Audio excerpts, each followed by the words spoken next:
Hello दोस्तों, welcome back to our view novel. यह part 20 है। पिछले पार्ट की लिंक के नीचे डिस्क्रिप्शन और ऊपर आई बटन में मिल जाएगी।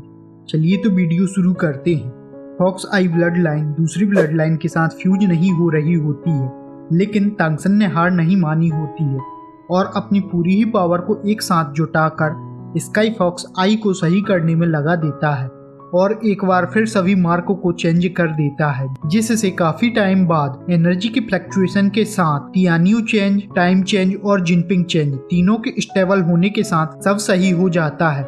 इसी के साथ जुआन टियानगोंग का इफेक्ट भी खत्म हो जाता है और इसके साथ ही तांगसन को दर्द से भी राहत मिल जाती है।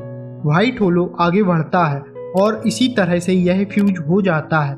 हालांकि तियान्यू आई चेंज पूरी तरह से लिंग जियाक्शियान के साथ फ्यूज तो नहीं हुआ होता है, लेकिन फिर भी बैलेंस हो जाता है। इसी के साथ सब कुछ सही हो जाता है, लेकिन तांगसन ने ऐसा सोचा ही होता है। उतने में ही कुछ समय में तियान्यू आई फिर से अपना काम करने लगती है। यह काफी एरोगेंटली होती जा रही होती है। इसी के साथ वह फिर से दूसरी ब्लड लाइन को दूर भगाने लगती है। यह तांगसन की स्पिरिचुअल पावर को भी खाने लगती है और पूरी तरह से खुद ही तांगसन की बॉडी पर अपना कब्जा करना चाह रही होती है। जैसा कि हम जानते हैं कि इस ब्लड लाइन के साथ लक भी आता है, तो इसके कारण वह खुद के लिए तांगसन की बॉडी को चेंज करने की कोशिश कर रही होती है और इस कारण से वह धीरे धीरे तांगसन की स्पिरिचुअल पावर के साथ मेंटल स्ट्रेंथ को भी निगलने लगती है। टीयर 2 से टीयर 3 तक इवॉल्व हो जाती है। तांगसन को इसको इवॉल्व करने के लिए रीडिंग वाई की जरूरत नहीं होती है, क्योंकि तांगसन की मेंटल स्ट्रेंथ पहले से ही काफी ज्यादा होती है। तांगसन को डर होता है यदि इसी तरह से यह कंटिन्यू होता है तो वह तांगसन के पूरी ही स्पिरिचुअल वर्ल्ड पर न केवल कब्जा कर लेगा बल्कि उसको भी खत्म कर देगा। इससे तांगसन अंदर से कांप जाता है, लेकिन इसी समय कुछ गोल्डन लाइट दिखाई देती है, जिससे वह व्हाइट लाइट जो हर चीज पर कब्जा कर रही होती है वह उसके आगे एकदम से फ्रीज हो जाती है। वह छोटी गोल्डन लाइट जल्दी ही एक काफी बड़ी गोल्डन हथेली में बदल जाती है और यह व्हाइट होलो वाला स्काई फॉक्स आई मार्क जो तांगसन की अधिकांश स्पिरिचुअल एनर्जी को निगल जाती है, वह उस गोल्डन हैंड की चपेट में आ जाती है। बूम के साउंड के साथ तांगसन का सोल वर्ल्ड एकदम से एजिटेट होता है। इस समय तांगसन अपने 1 किलोमीटर के दायरे में छोटे से छोटे चेंजेस को फील कर रहा होता है। वह गोल्डन हैंड लगातार व्हाइट मार्क को सप्रेस कर रहा होता है। इसी के साथ तांगसन के चारों ओर हेवन और अर्थ की एनर्जी में काफी ज्यादा फ्लक्चुएशन होने लगता है, यहाँ तक कि इसे मेयर जो इनसे काफी दूर बैठा हुआ कल्टीवेशन कर रहा होता है उसने भी फील किया होता है और वह भी घबराकर तांगसन की डायरेक्शन की ओर भागने लगता है। लेकिन इसी के साथ तांगसन काफी ज्यादा रिलैक्स होता है। यह जुआन टियानगोंग का इफेक्ट नहीं होता है, लेकिन इससे जो जुआन टियानगोंग 5th मिडिल में होता है वह भी ब्रेक होते हुए 5th पीक पर पहुंच जाता है। इसी के साथ सभी ब्लड लाइन को भी अपग्रेड कर देता है, फेंग लांग ब्लड लाइन को छोड़कर, क्योंकि वह पहले से ही 5 लेवल पर होती है। वहीं इस गोल्डन हैंड से सप्रेस होने के कारण तियान्यू ब्लड लाइन 2nd टीयर पर गिर जाती है। वहीं टाइम चेंज 4th टीयर पर तो फ्लैश लेपर्ड 5 टीयर पर हो जाता है। वहीं लिंगसी हार्ट और स्काई फॉक्स आई पूरी तरह से एक दूसरे में फ्यूज हो जाती हैं। स्काई फॉक्स आई का इतना अधिक फायदा होने वाला था, तांगसन ने कभी भी नहीं सोचा था।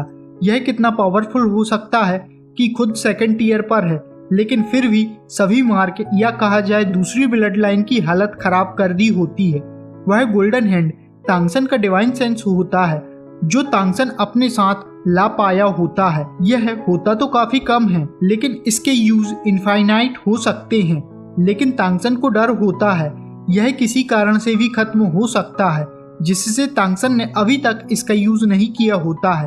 अब तियान्यू ट्रांसफॉर्म कितना भी पावरफुल क्यों ना हो, किसी गॉड किंग की डिवाइन सेंस के आगे यह कुछ भी नहीं कर सकता है, खास तौर पर जब खुद भी इतना पावरफुल ना हो। मेयर दूर से ही तांगसन को आंखें मिलती हुए देख रहा होता है। तांगसन कल्टीवेशन कर रहा होता है और बाकी के लोग पेड़ पर आराम कर रहे होते हैं। इसी तरह से सब कुछ पूरी तरह से सही होने के बाद सुबह हो जाती है और तांगसन की मेंटल स्ट्रेंथ में भी काफी ज्यादा इजाफा हुआ होता है, जिसके कारण तांगसन अब पर्पल डीमोन आई के साथ भी कल्टीवेट कर सकता है। इसी के साथ यह सभी फिर से चलने लगते हैं। आज भर में इन्होंने 7 या 8 डीमोन का शिकार किया होता है। इतने सारे डीमोन को हंट करने के बाद सभी काफी ज्यादा खुश होते हैं, क्योंकि इससे इन्हें अच्छा खासा पैसा मिलने वाला होता है। आज शाम होने तक यह विंड टाइगर के एरिया की बॉर्डर पर पहुंच गए होते हैं। इसी के साथ फिर से रात होने पर यह आराम करने के साथ अगले दिन विंड टाइगर के एरिया में एंटर करने वाले होते हैं। और रुकने पर वुबिंगजी इन्हें कल की प्लानिंग के साथ साथ यह भी बताता है आखिर हंट किसको करना है, जिसके कारण बाकी के लोग कुछ परेशान होते हैं, लेकिन फिर भी अब वह पीछे नहीं हट सकते हैं। इसके साथ ही वुबिंगजी जानता है मेयर उनके पीछे हैं। इसी के साथ रात होने पर वुबिंगजी को छोड़कर सभी आराम करने लगते हैं, लेकिन कुछ ही समय बाद इन्हें एक तीखी गंध आती है, जिससे यह समझ जाते हैं कोई खतरनाक डीमोन इनकी ओर बढ़ रहा होता है। तांगसन ने भी तुरंत ही यह समझते हुए कहा होता है, चलो फाइट की तैयारी करो। इतना सुनने के साथ ही सभी अपने फॉर्म में आ जाते हैं। वुबिंगजी कहता है यह विंग्ड टाइगर हो सकता है, सभी केयरफुल रहना। तांगसन ने अपनी पर्पल डीमोन आई के साथ ही स्काई फॉक्स आई से भी देखा होता है, जिससे तांगसन साफ साफ देख पा रहा होता है यह एक गॉर्जियस टाइगर होता है, जिसके चारों ओर डार्क येलो हेयर होते हैं। बॉडी पर 3 धारियां बनी होती हैं और बैक पर वाइड और पावरफुल विंग्स होते हैं। इसकी लंबाई 2.5 मीटर के लगभग होती है। यह काफी तेजी से आगे बढ़ रहा होता है, पैर जमीन पर नहीं होते हैं और काफी ज्यादा एग्रेसिव भी लग रहा होता है। यही है विंड टाइगर, लेकिन यह एडल्ट विंग्ड टाइगर नहीं है। किसी को भी अभी की स्थिति में इसके आने की उम्मीद नहीं होती है कि यह यहाँ पर आ सकता है, क्योंकि यह उसकी बॉर्डर में भी नहीं होते हैं। वहीं होम टाउन तांगसन और वुबिंगजी ने एक दूसरे को देखा होता है। इनके चेहरे पर डर बिल्कुल भी नहीं होता है, बल्कि यह तो कुछ खुश ही होते हैं। वह विंग्ड टाइगर 5 या 6 टियर के पास का होना चाहिए। यह सब कॉन्फिडेंस इनको इस कारण से आया होता है क्योंकि पूरे रास्ते भर इन्होंने काफी ज्यादा डीमोन को हंट किया होता है। वुबिंगजी ने अपने हाथों को रगड़ते हुए आइस स्पाइक बना लिए होते हैं और उसके पास आने के साथ होम टाउन भी अपने टाइम चेंज और क्रोकोडाइल टेल को घुमाते हुए अटैक करता है, जिससे विंड टाइगर का बैलेंस बिगड़ जाता है। इसी के साथ क्रोकोडाइल टेल टाइगर के सिर पर लगती है, जिससे वह सीधा हवा से गिर जाता है। होम टाउन ने उसे ब्लॉक कर दिया होता है।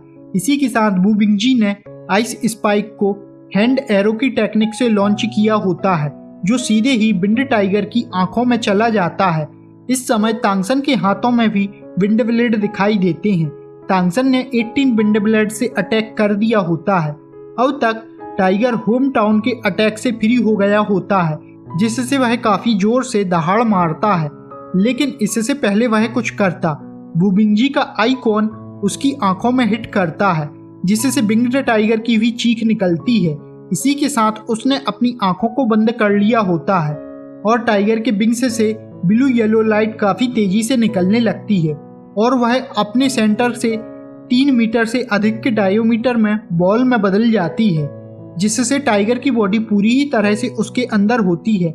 यह कुछ और नहीं बल्कि विंग्ड टाइगर की डिफेंस शील्ड होती है। इस पर तांगसन के एक के बाद एक विंड ब्लेड गिरने लगते हैं, लेकिन वह कुछ नहीं कर पा रहा होता है। लेकिन जब एक ही जगह 18 विंड ब्लेड गिरते हैं तो टाइगर से आने वाली लाइट कुछ हद तक फीकी पड़ जाती है।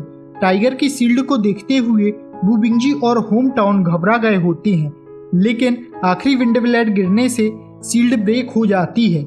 इसके बाद तीनों ने अंधाधुंध अपनी अपनी अटैक को करना शुरू कर दिया होता है। इसी बीच तांगसन कह लगता है इस विंग्ड टाइगर की एबिलिटी विंड एलिमेंट के कंट्रोल के समान ही होनी चाहिए और टाइगर भी अपने विंड एलिमेंट से इन सभी पर अटैक करता है। होम टाउन ने भी अपना टाइम चेंज का तीसरा अटैक शुरू कर दिया होता है। हालांकि होम टाउन इतना भी पावरफुल नहीं है, जिसके कारण होम टाउन का अटैक वाइड एरिया को कवर नहीं कर सकता है। इसी कारण से होम टाउन का अटैक केवल 5 मीटर के डायमीटर के दायरे में ही हो सकता है। इसी दौरान होम टाउन के लगातार अटैक करने के कारण उसकी भी हालत खराब हो जाती है और तांगसन की बारी होती है। तांगसन के हाथ से फिर से विंड ब्लेड उड़ जाते हैं, लेकिन इस बार यह 18 नहीं होते हैं बल्कि 25 होते हैं, जिसके कारण विंग्ड टाइगर का अटैक फीका पड़ने लगता है। तांगसन के विंड ब्लेड टाइगर के विंड एलिमेंट से टकराते हुए कुछ गायब हो जाते हैं तो कुछ ने अपनी डायरेक्शन को बदल लिया होता है। लेकिन इसी तरह से कोई भी अटैक तांगसन और वुबिंगजी की ओर नहीं आया होता है। तांगसन चिल्लाते हुए वुबिंगजी से कहता है, मुझे कुछ समय चाहिए। तभी वुबिंगजी अपने राइट हैंड को घुमाते हुए एक आइस स्पाइक निकालता है जिसे टाइगर की ओर शूट करता है। इस बार टाइगर इतने अटैकों के बाद कुछ कमजोर होता है, जिससे इस बार वुबिंगजी के अटैक के कारण टाइगर की एक आंख नहीं रहती है। इसी समय वुबिंगजी अपना आइस स्फीयर भी कंडेंस करता है और शूट करने के साथ टाइगर की दूसरी आंख भी ले लेता है। टाइगर जोर से रोर करता है, जिसके साथ ही उसके पास विंड एलिमेंट फिर से कंडेंस होने लगता है। होम टाउन ने भी इसे देखते हुए अपनी आखिरी सांस के साथ अटैक किया होता है, जिससे टाइगर का अटैक ब्रेक हो जाता है। और इसी समय वुबिंगजी का आइस स्फीयर फिर से टाइगर को हिट करता है, जिससे उसका यह अटैक पूरी तरह से खत्म हो जाता है। लेकिन वह फिर भी अपने विंग्स को फड़फड़ा रहा होता है।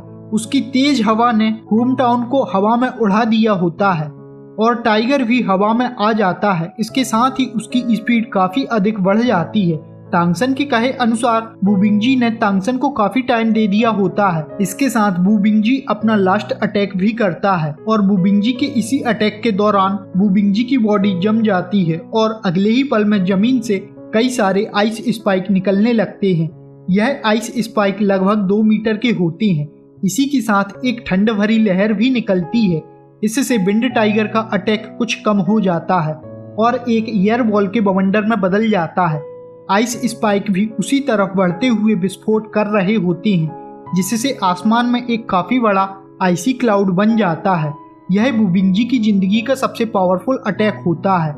इसी समय जीचेंग भी टाइगर की ओर शूट होती है, जिससे टाइगर जमीन पर गिर पड़ता है। इसमें कोई शक नहीं, जीचेंग टाइगर के आगे कुछ भी नहीं है। लेकिन यह वही अटैक होता है जो जीचेंग ने गोल्डन विंग्स के साथ सीखा हुआ था। बस जीचेंग इसी तरह के सही मौके का इंतजार कर रही होती है। इसी के साथ यह वीडियो यहाँ खत्म होता है। हम मिलते हैं नेक्स्ट वीडियो में। Thanks for watching.